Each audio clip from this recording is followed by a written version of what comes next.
Muito bom dia para você, assinante da NET, sintonizados no canal 4 da TV local. Para você que me acompanha por live no Facebook. Hoje, quinta-feira, dia 25 de julho, estamos ao vivo e vamos para os destaques dessa edição.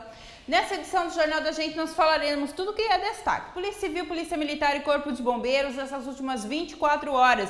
Vamos falar sobre o governo que anunciou regras para o saque do FGTS. O programa Quando a Pilha Acaba. Também temos ruas interditadas, programação cultural, dicas como você pode ter uma horta no seu apartamento ou na sua residência. Informação é que não falta. Você viu aqui no Jornal da Gente. Se você estiver por live, você vai curtir, compartilhar, participar comigo ou participar pelo nosso WhatsApp, que é o 99779-2523. Seu canal direto com toda a equipe de jornalismo.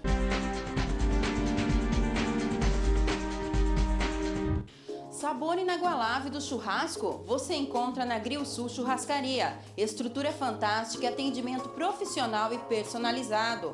A churrascaria oferece um buffet de saladas ricas, vários suplementos exclusivos para os paladares mais exigentes.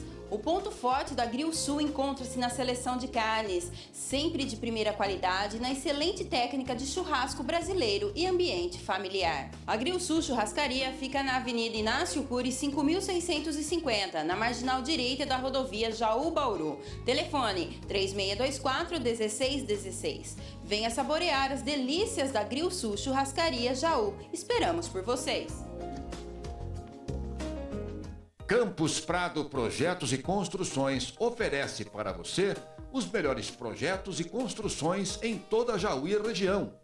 A Campos Prado cuida de toda a etapa da sua obra, garantindo qualidade e reduzindo custos na execução. E você ainda acompanha passo a passo através de uma tecnologia moderna, evitando gastos desnecessários e atrasos na sua obra. Conheça a qualidade do trabalho desenvolvido pela Campos Prado Engenharia e Arquitetura em Jaú. Rua Edgar Ferraz, 259 no centro, telefone 3602-3050. Inove Celulares. A Inove Celulares tem tudo o que precisa se tratando de manutenção para seu tablet ou aparelhos celulares, dos mais simples aos mais modernos e sofisticados. Se seu celular está com defeito, procure a Inove Celulares. E para você que quer aquela capinha de celular, aproveite para conhecer as diversas opções que só a Inove lhe oferece. Inove Celulares, na Rua Major Prado, 443. Telefone 3416-2144. E aí, tá a fim de dar aquele trato no seu automóvel? Então vá até o Gé Lavacar. O Gé Lavacar faz lavagens simples, lavagens completas, enceramento, polimento manual e cristalização, além de um exclusivo leva e traz para sua maior tranquilidade. Rua Quintino Bocaiúva 35 no centro. Ligue 99661-1883 ou 99732-3956 e fale com Jefferson ou Noel e deixe o seu carro com quem vai cuidar dele com carinho, como ele merece. Evancris Confecções produz roupas sob medida, malhas em geral, com ótima qualidade e acabamento. Conta com atendimento personalizado, produção em séries de pijamas, conjuntos de moletons e é especializado em confecção de uniformes personalizados para indústria e comércio. Escolas infantis estaduais e o SESI são clientes da Evancris, local onde o cliente encontra qualidade e preço de fábrica. Evancris Confecções fica na Rua Paulo Campana, 204, no Jardim Carolina. Telefone para contato 14-3621-1137. WhatsApp 99629-1337. A Rosa e sua equipe estão prontas para lhe atender com carinho e dedicação que você merece. Estamos de volta ao vivo com o Jornal da Gente nessa quinta-feira, 25 de julho. Jornal da Gente, oferecimento da Indústria e Calçados Dandara. Vamos conferir previsão do tempo para esta quinta-feira?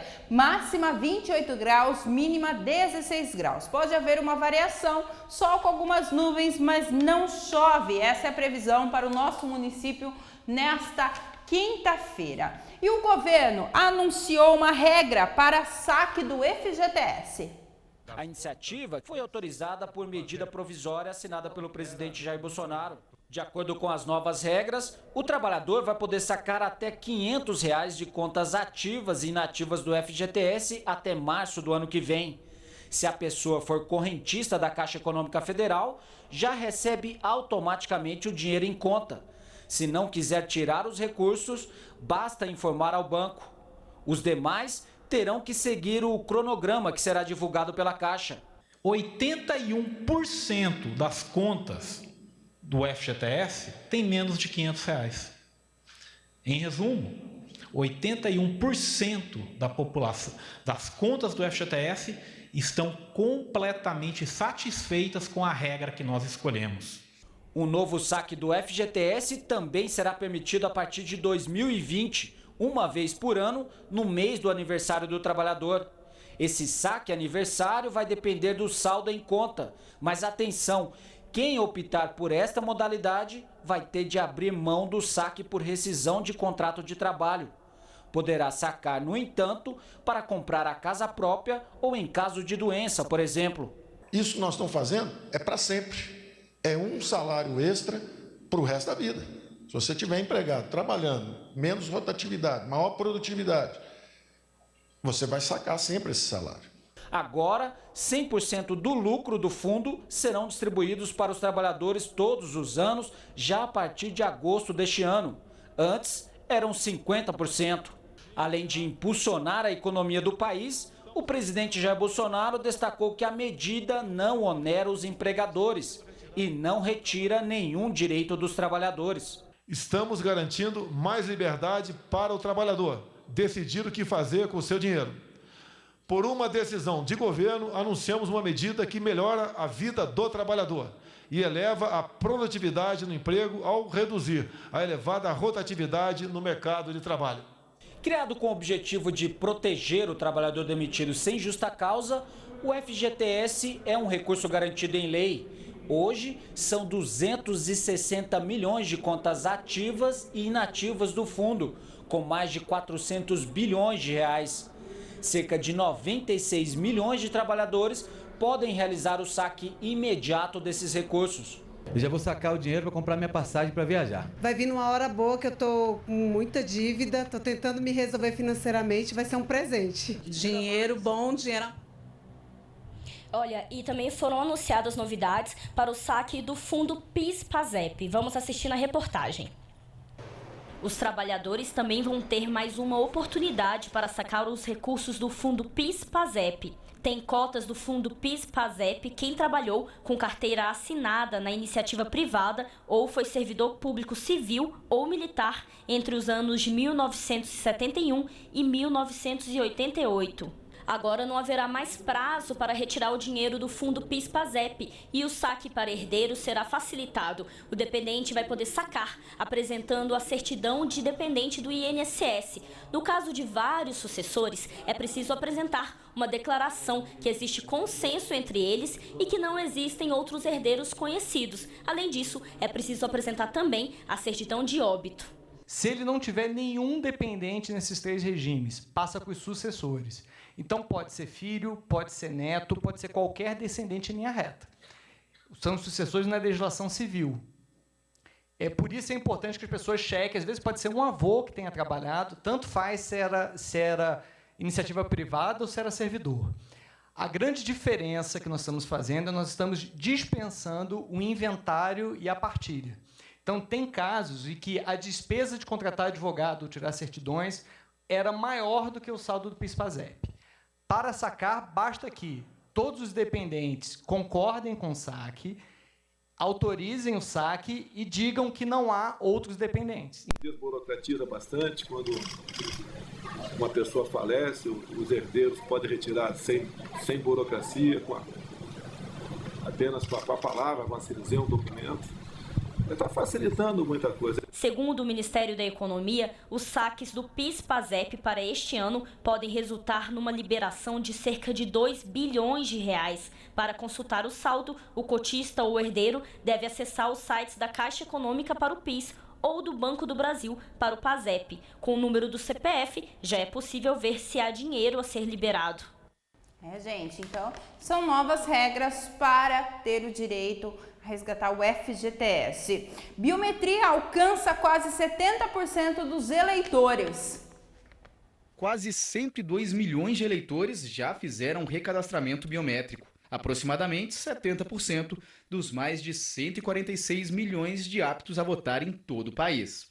A meta da Justiça Eleitoral é cadastrar todo o eleitorado até as eleições gerais de 2022. A marca de 100 milhões mostra o engajamento da Justiça Eleitoral no sentido de aprimorar essa base de dados, incluindo tecnologia, criando aí uma base de dados, uma das maiores bases de dados da América Latina, base de dados biométrica, e beneficiando não só o processo eleitoral, como também o Estado de uma forma geral, porque essa base biométrica também será utilizada para a identificação civil nacional, conforme prevê a Lei 13.444 de 2017. A meta da Justiça Eleitoral é recadastrar 35 milhões de eleitores até o fim do ano que vem. Nessa etapa do recadastramento, cidadãos de 1.686 cidades de 16 estados devem procurar os cartórios eleitorais para a coleta da biometria.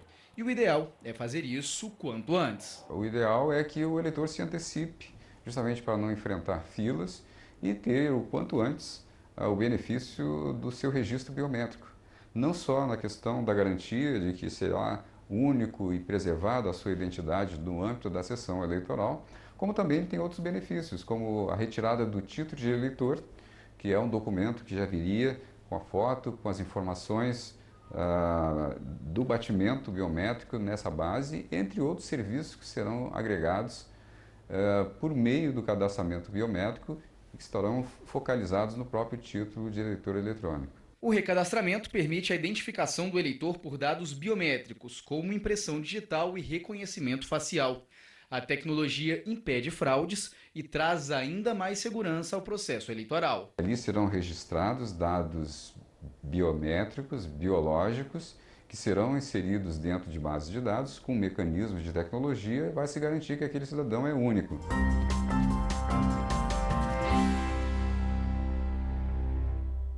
Aqui em Jaú está muito fraco as pessoas indo para fazer o seu recadastramento biométrico. E mais uma vez nós alertamos, não deixe para a última hora para fazer esse recadastramento, tá? Precisa ser feito até dezembro, é a data limite, mas não deixe para a última hora. Vá até o cartório eleitoral e faça essa alteração, essa biometria. Você aí de casa que tem pilhas, baterias de celular, quando acaba, como que você descarta isso? Espero que não seja no lixo normal, porque isso traz malefícios aí para a nossa saúde.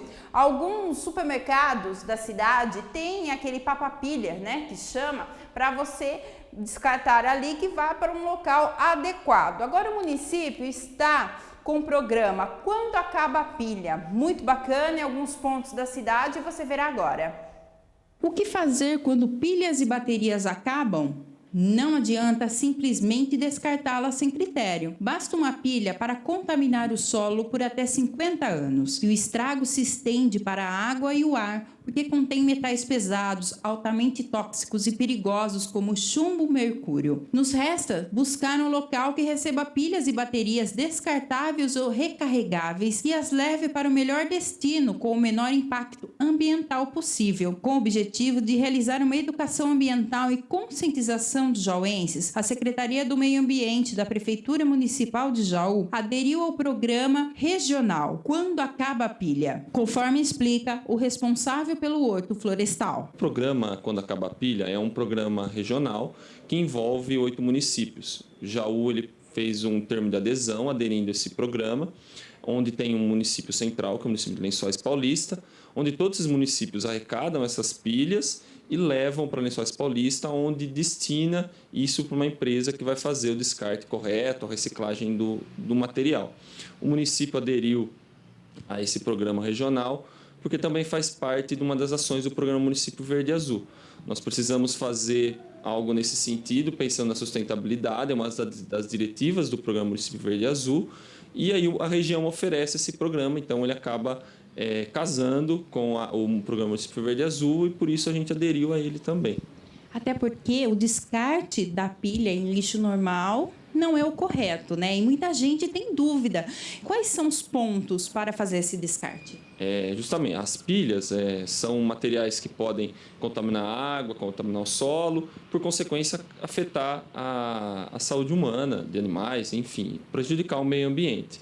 Todo mundo tem uma pilha, uma bateria, um celular antigo, daqueles ainda que a gente podia tirar a bateria, que não funciona mais. Então, é uma tentativa, né, uma forma do poder público oferecer uma forma do cidadão conseguir fazer esse descarte de uma forma consciente, correta, coerente, sem ter medo do que fazer ou de como descartar.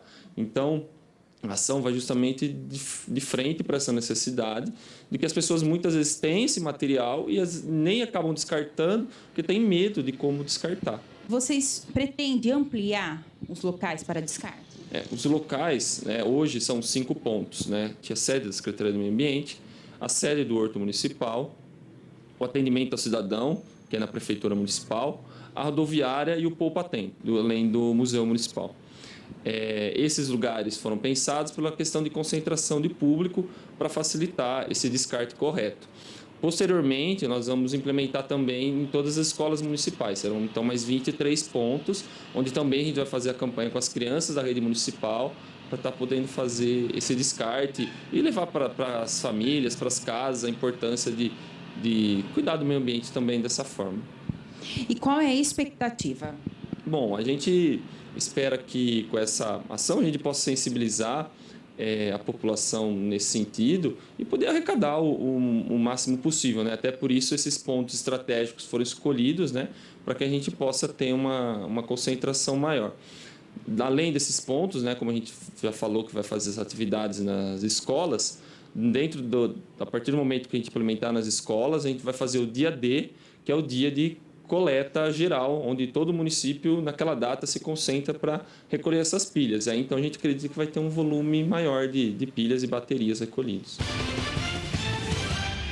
Muito obrigada, Giovanni, por nos conceder entrevistas. E também fica aí para toda a população verificar o descarte regular é uma forma correta de você jogar a sua pilha, a sua bateria. Não jogue em qualquer lugar, porque isso traz malefícios para a nossa saúde. Você pode participar comigo pelo nosso WhatsApp, que é o 99779-2523 ou facebook.com/TV Local Jaú. Esse é o canal direto com toda a equipe de jornalismo. E hoje tem uma interdição de trânsito no centro da cidade para que seja feito reparo. A rua Paissandu, entre as ruas Marechal Bittencourt e 13 de Maio, desde as 8 horas da manhã está interditada, vai até às 18 horas. Se você precisa passar nessa rua, procure um caminho alternativo, saia um pouco antes de casa, né? Para você não se atrasar no seu compromisso, mas é necessário fazer essa interdição para que seja feito os reparos que são emergenciais, não tem como deixar para outro dia. Então fica aqui o alerta da concessionárias Águas de Jaú.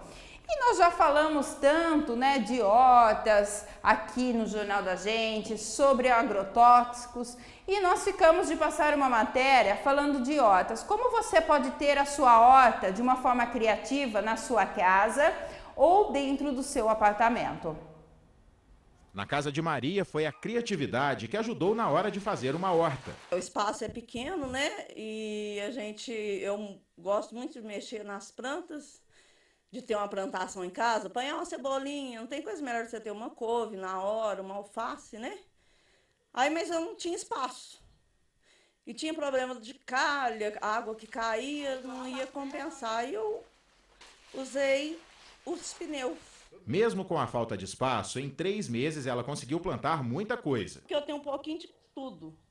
Eu tenho a alface lisa, eu tenho brócolis, eu tenho beterraba, eu tenho cenoura, cebolinha, couve, né? Alface americana. O cuidado é todo dia. Maria limpa os canteiros, joga água e acompanha de perto tudo o que acontece na horta. Uma verdadeira terapia. Todo dia eu venho, mexo um pouquinho, chego terra nas minhas alfaces, dou uma olhadinha se está brotando brotinho nas minhas couves, e aí vai. E a hora melhor é de apanhar, né? Fazer um jantar, um almoço, né? Luciane é engenheira e professora na Universidade Federal de Lavras. Ela explica que não é difícil ter uma horta caseira. Qualquer pessoa pode ter uma horta em casa, desde que tenha uma área disponível, né? E que essa área tenha determinadas condições em termos de luminosidade, de pegar o sol, né? Então, uma horta, para qualquer hortaliça, ela precisa de bastante sol. A professora explica que as verduras folhosas, frutas como o morango e os temperos são os tipos mais plantados nas hortas em casa. O cuidado com o solo é um fator importante. Manter o solo sempre muito fofo, né? O canteiro ele tem que ser fofo, tem que ter uma terra bem fofa para o sistema radicular desenvolver bem, né? É interessante a gente notar que, saber que todas as olerícolas, o sistema radicular concentra nos primeiros 20 centímetros, então nesses primeiros 20 centímetros de solo, o solo deve ser bem fofo, bem preparado, não ter torrões, né? Então, ser um solo bem pulverizado. As plantas também precisam de muito sol. O ideal é que ela seja feita num espaço onde pegue bastante luz. Mas hoje em dia, ter uma horta não é uma exclusividade de quem mora em casas. Para quem vive em apartamento, também tem algumas opções. Em apartamento, com sacada, com varanda, sem varanda, o pessoal tem usado jardineiras, né, vasos. Muitas olerícolas são plantadas em vasos e, sobretudo, temperos. E interessante também que temperos têm sido utilizados como ornamentação em cozinhas, né? Então, você pode comprar ou montar um vaso com tempero, com pés de cebolinha, com pimentas principalmente, para decorar a cozinha. Para você que tem pouco espaço em casa e quer fazer uma horta, a gente vai dar uma dica então. A Sinara é aluna de mestrado aqui da Universidade Federal de Lavras, vai ajudar a gente a construir um vasinho de plantas. Sinara, não é difícil, né? Não, não é muito prático. Você precisa de brita, de esterco, substrato que você pode adquirir em qualquer casa de produtor ou até mesmo no supermercado, e a própria terra, e um vasinho para você fazer a sua muda. O primeiro passo é colocar uma camada de brita no fundo do vaso. Ela vai ajudar a drenar a água e evitar que ela fique acumulada. No outro recipiente você mistura a terra, o substrato e o adubo ou esterco. Isso tudo junto, volta para o vaso e fica em cima da brita. Não se esqueça de deixar pelo menos um dedo de distância da borda. Coloque a água até ela sair pelos furos do vaso e depois faça um buraco. É aí que vai a muda. Ajeite a planta, dê uma apertada para que ela fique bem firme e está pronta a sua horta de apartamento. E a manutenção não tem muito segredo. Irrigar com frequência, ter sempre cuidado com a luz, tem que ter sol uma boa parte do dia, né? Ter cuidado com algumas pragas e doenças, que nesse caso, nesse tipo de horta, o controle é um controle manual mesmo, você arranca as plantas doentes, você cata os insetos que estão, por exemplo, na casa da couve, se tem um piolho de couve, é um pezinho, 2 pezinhos de couve, você vai lá, limpa, lava essas folhas do que, né? Então é um controle bem manual, bem tranquilo, né? Você viu que bacana? De pneus velhos, né? Sua moradora fez a sua horta em casa porque ele tinha um local no quintal, mas você pode fazer de potinhos, né? De vasinhos pequenininhos para deixar aí na sua cozinha, mas tem que ser um lugar aí que pegue bastante luminosidade.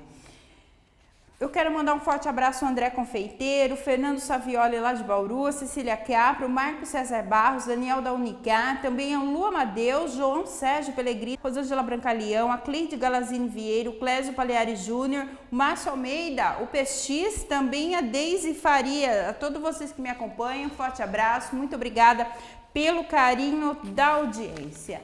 E ontem nós falamos da vacina tríplice, né, que já está disponível no nosso município. É muito importante dar nas crianças, não pode deixar de vacinar mães, pais responsáveis. Fica aqui o nosso apelo do Jornal da Gente. E muita gente tem dúvida, o que é o sarampo? Não tem ainda o discernimento para saber que é muito importante prevenir para não ter o sarampo.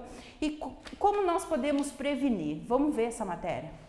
Hoje vamos falar sobre o sarampo, uma doença viral aguda, altamente contagiosa, muito comum na infância, potencialmente grave, inclusive pode levar ao óbito, e que é transmitida ao falar, tossir e espirrar.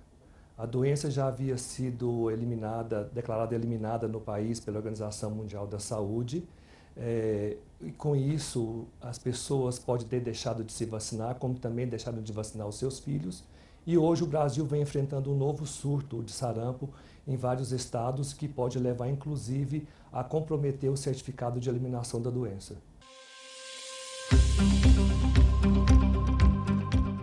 Um caso suspeito de sarampo é qualquer paciente que apresenta febre e exantema, o exantema maculopapular morbiliforme, de direção centrípeta, ou seja, ele começa na região retroauricular e vai disseminando para o restante do corpo, seguido de tosse e ou coriza e ou conjuntivite, independente da idade e situação vacinal. A atenção especial deve ser dada às pessoas que viajaram para locais com circulação do sarampo que estejam apresentando sinais e sintomas compatíveis com a doença.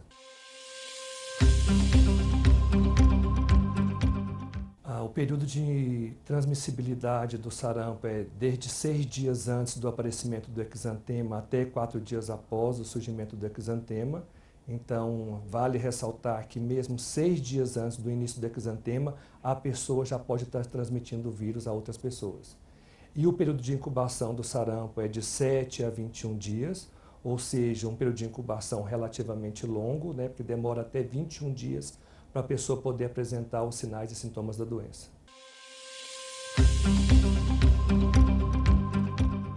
As manifestações clínicas do sarampo, geralmente elas começam pelo sintoma que a gente chama de sintomas catarrais, que é caracterizado por uma febre alta, geralmente em torno de 38,5, é uma tosse seca no início da doença, coriza, a conjuntivite, que não é uma conjuntivite purulenta.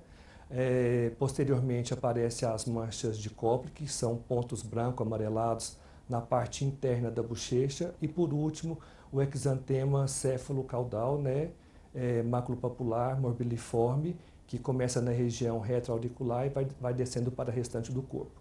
Vale ressaltar aqui que com a remissão do exantema, espera-se que a febre também vá abaixando, e a febre persistente com a remissão do exantema é um caso provavelmente que está agravando. Outra coisa que devemos ressaltar é que em alguns casos pode acontecer uma descamação furfurácea, que é quando o exantema começa a desaparecer, né, com aspecto de farinha mesmo daquele exantema na pessoa acometida.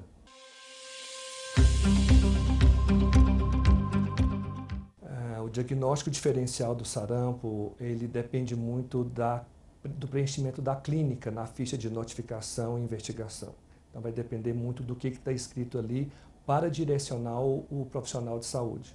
Né? A febre, se é uma febre alta ou uma febre baixa, o exantema, se ele é um exantema céfalo-caudal, foi um exantema que só apareceu no tronco ou nas mãos ou nos pés, né? Aquela conjuntivite é uma conjuntivite purulenta ou não purulenta, o paciente apresentou prurido ou não.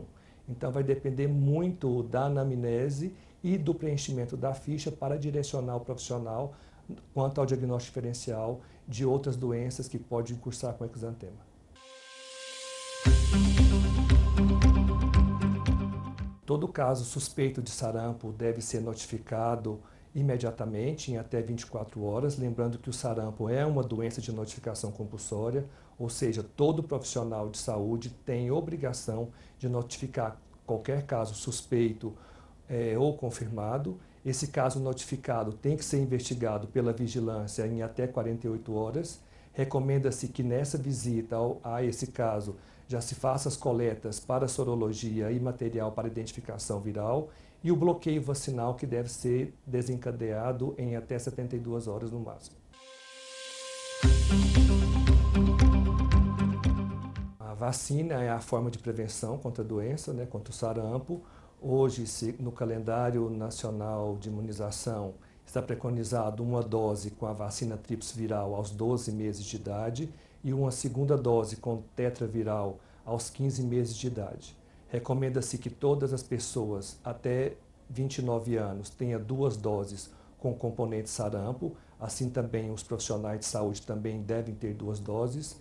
Pessoas de 30 a 49 anos devem ter pelo menos uma dose da vacina com componente sarampo e não devem ser vacinados contra sarampo gestantes, imunocomprometidos sem indicação médica, pessoas com sinais e sintomas da doença e menores de 6 meses de idade. Não existe um tratamento específico para o sarampo. O tratamento é baseado na sintomatologia, né? Recomenda-se uma hidratação oral rigorosa, o suporte nutricional, o repouso, né? E recomendamos que as pessoas que sejam suspeitas ou confirmadas de sarampo, elas permaneçam em isolamento domiciliar, ou se for um caso grave, que ele permaneça em isolamento hospitalar por até 4 dias após o início do exantema, evitando assim que se contamine novas pessoas. O tratamento com antibiótico é contraindicado nos casos de sarampo, a não ser que a pessoa tenha alguma infecção, né, que pode ser como a pneumonia ou uma otite, por exemplo. O sarampo ele pode se complicar, né, levando as pessoas a desenvolver encefalite, né, que pode acontecer até 20 dias após a remissão dos sinais e sintomas, pode apresentar pneumonias, cegueira, que pode ser transitória ou para sempre, pode causar também otites e surdez, e diarreia e a pancefalite esclerosante subaguda, né, que é uma degeneração grave que vai levar ao óbito, e essa pessoa pode apresentar a pancefalite até 20 anos após a remissão dos sinais e sintomas do sarampo. Então, profissionais de saúde, fiquem atentos às cadernetas de vacinação, não deixem de se vacinar, não deixem de vacinar a sua comunidade e os pais não deixem de vacinar os seus filhos. O sarampo pode matar. Gente, então é muito importante vacinar as crianças. Se você ainda não sabe se você tem a vacina ou não, perdeu a carteirinha, vá até um posto de saúde e converse. Vamos falar agora de uma ação que aconteceu ontem e hoje até o meio-dia, acabou neste momento, lá na frente da Santa Casa de Jaú, que chama Hepatite Zero, uma parceria com o Rotary Club, para fazer gratuitamente 500 testes de hepatite. Automaticamente, essas pessoas que são diagnosticadas têm um tratamento gratuito que já é indicado, e hepatite é uma doença silenciosa. Vamos conferir a matéria. Entre os dias 24 e 25 de julho, o Rotary Jaú Centro, em parceria com a Santa Casa de Jaú, realizam testes gratuitos para diagnosticar a hepatite C e orientações sobre a doença. A campanha Hepatite Zero faz parte do Julho Amarelo, que promove ações de combate às hepatites virais. O objetivo é auxiliar no diagnóstico precoce da doença, considerada assintomática até as fases mais avançadas. Os exames são realizados de frente ao hospital das 9 da manhã ao meio-dia. A campanha da Hepatite Zero é uma campanha do Rotary, que está sendo feita nesse mês de julho na América do Sul e na África, mais de acho que 40, 50 países, e o Rotary Clube de Jaú Centro aderiu a essa campanha. Então são feitos em parceria com a Santa Casa, que tem toda a estrutura de enfermeiro, médicos. De outra forma seria meio inviável fazer uma campanha dessa se não tivesse o suporte e a parceria da Santa Casa. Graças a Deus a gente está vendo que a demanda está grande, o pessoal está se preocupando com a saúde, estão sendo feitos vários exames aqui, inclusive da hepatite C, e a demanda está grande hoje, a gente está contente com essa campanha. Sempre o Rotary preocupado com a população da saúde. Não tenha dúvida, o Rotary se preocupa muito com a sociedade, com a entidade de prestação de serviços, e a gente tem campanha da polio, e agora nesse momento é o mês de julho sendo a campanha da hepatite C. Segundo o Ministério da Saúde, aproximadamente 500 mil brasileiros são infectados com os vírus B ou C e ainda não foram diagnosticados. Mundialmente, as hepatites virais causam 1 milhão de mortes por ano, segundo apontam os dados da Organização Mundial da Saúde. Hepatite C é uma doença viral que é transmitida pelo sangue de um paciente contaminado para outro paciente, que pode causar ao longo do tempo alterações no fígado, né? Levando às vezes a cirrose hepática e até o câncer de fígado.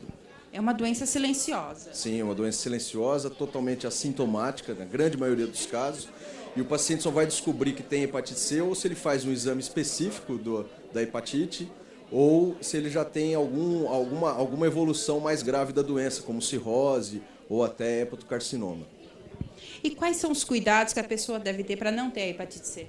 Então, os principais cuidados são em relação aos instrumentos pérfuro-cortantes, né? Então, alicate de unha, gilete, sempre utilizar o seu somente, né? E hoje há um controle muito grande nos bancos de sangue para evitar a transmissão por transfusão de sangue, e é feito todo um controle. Porém, antes da da década de 90, né, o vírus foi descoberto em 89, não havia essa triagem para o vírus da hepatite C. Então, as pessoas que realizaram transfusão de sangue antes dessa época é um grupo aí que tem um risco maior, que deve sempre fazer o exame. Nesses 2 dias de evento, qual a expectativa de atender quantas pessoas? Então, na verdade, sim, a gente está aberto, a população está aderindo da melhor forma possível, tem bastante gente. Além do exame da hepatite C, nós temos ali a medida da glicemia, da pressão arterial, com orientações, né? Então, assim, a expectativa é a melhor possível. E qualquer alteração, automaticamente já é encaminhado para o médico? Isso. É importante ressaltar que o tratamento é gratuito, né? Então, se o paciente vem com um exame positivo, isso é informado para o paciente de maneira sigilosa, pessoal, e esse paciente vai ser orientado a passar pelo ambulatório de hepatites, né? E lá ser feitos os outros exames confirmatórios e depois o tratamento. Tem cura, doutor? Tem cura. Se você me perguntasse isso até uns 6 anos atrás, 5 anos atrás, existia o tratamento, mas a chance de resposta era em torno de 60%, às vezes até menos. Com as drogas de ação direta no vírus da hepatite C, essa chance de tratamento aumentou para mais de 90%.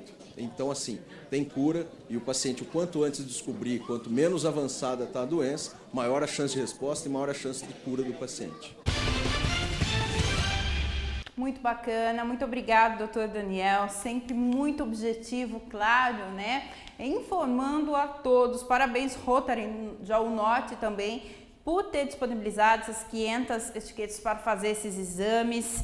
E é uma doença silenciosa, nós temos que fazer o exame anualmente, são cuidados básicos, você viu aí na reportagem. Eu quero mandar um forte abraço a Valquíria Pagini, que está me assistindo, o Sidney Fernandes, o Mário Risse, lá da Barra Bonita, e todos da Barra Bonita que sempre nos acompanham, Iracélia Oliveira, Giovanni Fabrício, Gabriel Branco, muito obrigada a todos vocês pelo carinho da audiência.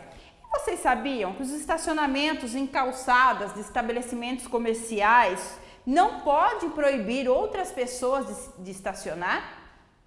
Você sabia que os estacionamentos sinalizados em vários pontos da cidade como exclusivos para clientes são, na verdade, públicos? Isso acontece porque muitos estabelecimentos retiram as vagas paralelas e fazem o rebaixamento de 100% da guia das calçadas. Por este motivo, qualquer pessoa estando em compras ou não pode utilizar o espaço. Informação que é confirmada pela Secretaria de Segurança Pública. Infelizmente, nós temos algumas empresas que adotaram esse procedimento de rebaixar a sua fachada à frente do seu estabelecimento, inclusive na sua totalidade, que está irregular, e eles entendem que aquele estacionamento é exclusivo da sua empresa, mas não é verdade. Aquele estacionamento ele é público, até porque ele está utilizando de uma área pública, né? Ele só deixa de ser público se o estacionamento for dentro da sua área privada, ou seja, se for dentro do seu terreno, no fundo do seu estabelecimento, aí sim, aí não é público.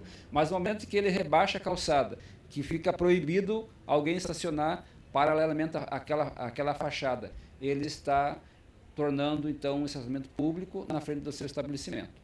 Já que a maioria dos recuos abrange toda a extensão da fachada, o estacionamento dito privado é liberado. Desta forma, o usuário da vaga não será multado e pode permanecer no local pelo tempo que achar necessário. Se a pessoa se sentir coagida, ameaçada, ela pode até registrar uma ocorrência policial, né? E se ele estacionar o seu veículo no local adequadamente e for solicitado para que retire o seu veículo, ele não precisa retirar. Havendo uma irregularidade naquela localidade, é possível chamar o agente de trânsito para tomar uma medida administrativa. Mas ele chegando no local, o veículo estacionado regularmente naquele local destinado, na frente do estabelecimento, o agente nada pode fazer, ou seja, ele não pode notificar aquele veículo porque ele não foi comprar, não foi naquele estabelecimento ali. E quanto aos empresários, podem sofrer alguma sanção? Os empresários podem sofrer sanção desde que alguém represente contra ele, né? Se caso eu for ameaçado por alguém, eu posso representar por ameaça, né? E a questão dele fazer toda a sua fachada, o estacionamento rebaixado, ele também está contrariando uma lei municipal. Não é novidade que o assunto gera divergências entre motoristas e empresários, mas a legislação é clara. O estacionamento só pode ser exclusivo se ele compreende 50% da fachada do comércio com uma entrada e saída. O Código de Obras do município deixa muito claro, se não me falha a memória, pelo artigo 234 dele, contempla que nenhuma calçada poderá ser rebaixada 100% do imóvel, do terreno. Ou seja, ela pode ser rebaixada apenas 50% do imóvel. Esse é o ponto essencial. À luz do Código de Trânsito Brasileiro, por exemplo, assim, se ela for rebaixada 100%, o usuário, o cidadão comum que foi retirado do espaço da via pública, ele pode usar esse outro espaço destinado para fins de estacionamento do seu veículo e não há nenhuma irregularidade em termos de trânsito, propriamente dizendo. Mas é importante que se dê muita ênfase às razões pelas quais isso, eu acho que a administração pública tem que fiscalizar, que o projeto estão sendo executados com 100% da calçada rebaixada. E isso, à luz do Código de Obras, é irregular. O crescimento desproporcional da frota de veículos acentuou a pouca oferta de vagas para o estacionamento. Então é necessário ampliar a fiscalização e orientar os proprietários para que não proíbam terceiros de utilizarem os espaços de uso comum. Gente, então são leis, né? E você viu aqui no Jornal da Gente. Agora eu tenho a sua participação aqui na TV Local.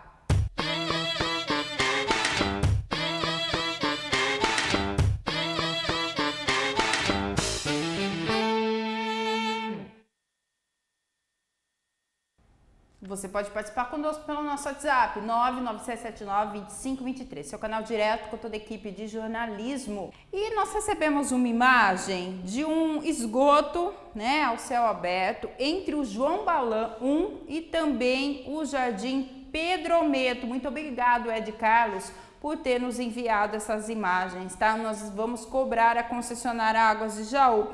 Diz que isso é constante, tá? Aí neste local. O cheiro é insuportável ali no João Balan e fica entre o Pedrometo e o João Balan 1 na última rotatória da avenida, que tem uma estradinha de terra que liga os bairros. Nós vamos entrar em contato com a concessionária. O morador disse que já entraram em contato, né, e nada foi resolvido. Isso está desde segunda-feira. Nossa equipe entrou em contato com a concessionária Águas de Jaú. Estamos aguardando, Ed, um retorno, tá, deles para ver o porquê não foram ainda resolver esse problema. Olha só, gente, que horror que está ali. Quem mora próximo não aguenta, né, o cheiro insuportável e também as varejeiras que ali estão. É a reclamação desses moradores que estão cansados de cobrar e nada é feito. Nós estamos cobrando também, estamos aguardando um retorno e vamos torcer para que entre hoje e amanhã algo seja feito neste local. Ed Carlos, muito obrigado por entrar em contato com nossa equipe de jornalismo. E você pode fazer como ele, mandar a sua demanda, mandar o que está acontecendo no seu bairro, no seu local de trabalho, ali nas proximidades, que nós vamos cobrar os responsáveis para que algo seja feito. Muito obrigada a todos pelo carinho da audiência. Encerro aqui o Jornal da Gente e deixo um convite para você. Amanhã eu te aguardo às 11h30 da manhã. Fiquem com Deus. Tchau, tchau.